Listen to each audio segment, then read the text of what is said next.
ज्योतिषीय वास्तु समाधान के चैनल पर आपका स्वागत है। जन्म कुंडली में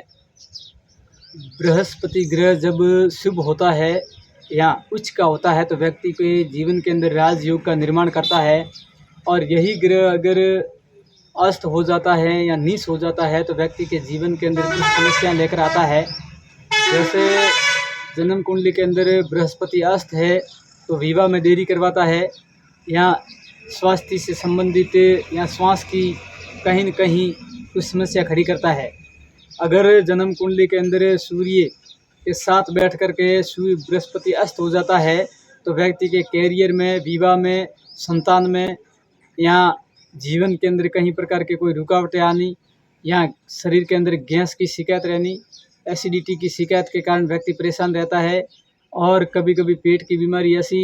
हो जाती है, उसे समझ में नहीं आता है कि कौन सा मेडिसिन लेने से स्वास्थ्य के अंदर सुधार होगा और कौन सा मेडिसिन कब विष बन जाता है। अगर ऐसी स्थिति बन जाती है बृहस्पति ग्रह के कारण और बृहस्पति शुभ हो जाता है और बृहस्पति पर केतु की दृष्टि हो जाती है तो भी कुछ समस्या आती है। अर्थ चांडाल दोष उत्पन्न होता है जिसके कारण व्यक्ति जीवन के अंदर हर प्रकार की समस्या समाधान होने के बाद में भी उसको समाधान का कुछ शंका रहती है, लेकिन इसमें भी कुछ रोड़ा न बन जाए ऐसी उसके भ्रम उत्पन्न हो जाता है। अगर जन्म कुंडली के अंदर ऐसे योग आपकी जन्म कुंडली कर बने हुए हैं या अस्त बृहस्पति है तो आप बृहस्पतिवार के दिन, गुरुवार के दिन लक्ष्मी नारायण के मंदिर जाएं, संयुक्त जहां पर लक्ष्मी नारायण का मंदिर हो वहां पर केसर का दान करें, महादेव का नाम लेकर के, और महानारायण भगवान विष्णु भगवान के द्वादक्षर मंत्रों से आप वहाँ पर केसर का दान करें और केला रखें वहाँ पर, और भगवान को भेंट चढ़ाएं। भेंट चढ़ाने के बाद में वही कुछ केले लेकर के आप छोटे बच्चों को बांटें और पीले कपड़े पहने,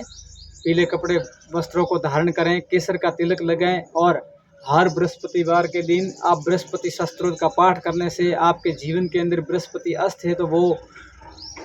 आपके जीवन के अंदर उन्नति देगा और आपको सुख प्रदान करेगा। आपको सिर्फ लक्ष्मी नारायण मंदिर के अंदर ही केसर का दान करना है, कहीं पर अन्यत्र जगह पर कहीं पर कोई भी प्रकार का आप द्रव्य या दान या पीले वस्तुओं का दान करने से बचें। और अगर आपके जीवन के अंदर ये योग बने हुए हैं तो आप विधिवत